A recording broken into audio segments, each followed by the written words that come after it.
اگر خدا نخواستہ آپ کی گندم کی فصل دانہ بننے کے مرحلے پر گر گئی ہے تو اس سے پیداوار میں 15 سے 40% تک کمی ہو سکتی ہے، لیکن گھبرانے کی ضرورت نہیں ہے۔ آج کی اس ویڈیو میں ہم سمجھیں گے کہ اگر گندم کی فصل گر جائے تو پیداوار کو کم ہونے سے کیسے روکا جا سکتا ہے۔ گزشتہ روز پنجاب کے بیشتر علاقوں میں تیز آندھی اور بارش کی وجہ سے گندم کی فصل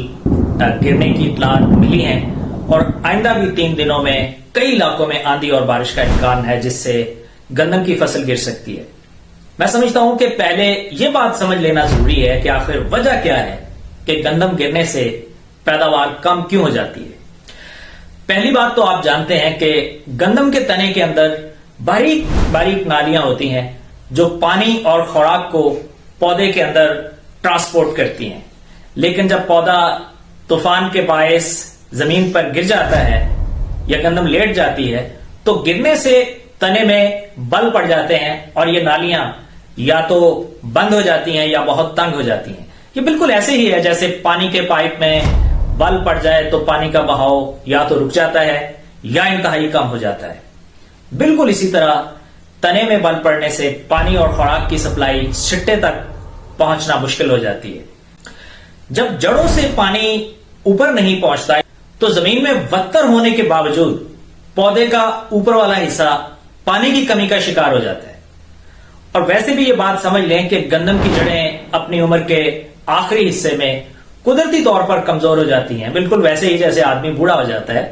اور زمین سے جڑیں خوراک لینا کم کر دیتی ہیں۔ اور اگر اس مرحلے پر فصل گر جائے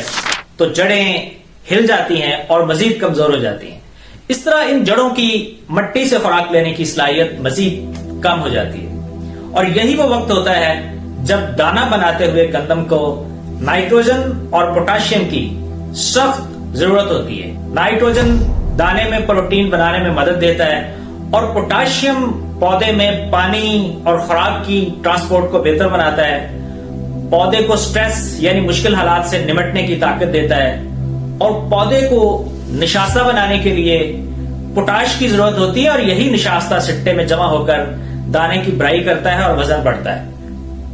دوسری بات یہ کہ فصل گرنے سے ہم جانتے ہیں کہ پودے ایک دوسرے کے اوپر گر جاتے ہیں اور نیچے دبے ہوئے پودے کے پتوں تک سورج کی روشنی نہیں پہنچ پاتی، اور جب سورج کی روشنی نہیں ملتی تو پتے خوراک یعنی شوگر بنانا تقریباً بند کر دیتے ہیں، اور یہی شوگر دانے کی بڑائی میں استعمال ہوتی ہے۔ اگر شوگر نہیں بنے گی تو یقینی طور پر دانہ پچک جائے گا۔ جب جڑیں قدرتی طور پر کمزور ہو جائیں، تنے کے ذریعے خوراک کی سپلائی بند ہو جائے یا کم ہو جائے، اور پودا روشنی نہ ملنے کی وجہ سے خوراک بھی نہ بنا پائے، تو لازم ہے کہ ان حالات میں پودے کی مدد کی جائے، اور یہ مدد ہم پودے کو فراہم کر سکتے ہیں فولیئر سپرے سے۔ فولیئر سپرے کا مطلب ہے پتوں پر سپرے کرنا۔ فولیئر سپرے میں دراصل نائٹروجن اور پوٹاش براہ راست پتوں کے ذریعے جذب ہو جاتے ہیں۔ یہ بالکل ایسا ہی ہے جیسے کسی مریض کو کھانا کھلانے کی بجائے جو مریض کھانا کھانے کے قابل نہ ہو تو ڈاکٹر اسے ڈرپ لگا دیتے ہیں، یعنی اس طرح کمزور جڑوں اور بند نالیوں کو بائی پاس کر کے فوری طور پر پودے کو خوراک فراہم کر دی جاتی ہے۔ فولیئر سپرے کرنے کے لیے آپ نے 1 کلو گرام یوریا اور 1 کلو گرام ہی پوٹاشیم نائٹریٹ یا پوٹاشیم سلفیٹ، یہ ٹوٹل 2 کلو گرام ہو جائے گا۔ اس کو آپ نے 100 یا 120 لیٹر پانی میں حل کر کے فی ایکڑ 5 یا 6 ٹینکیاں لگانی ہیں۔ اگر آپ سپرے کے لیے مارکیٹ میں دستیاب کسی اچھے پروڈکٹ کا نام جاننا چاہتے ہیں تو کمنٹ میں اپنا نام اور موبائل نمبر لکھیں،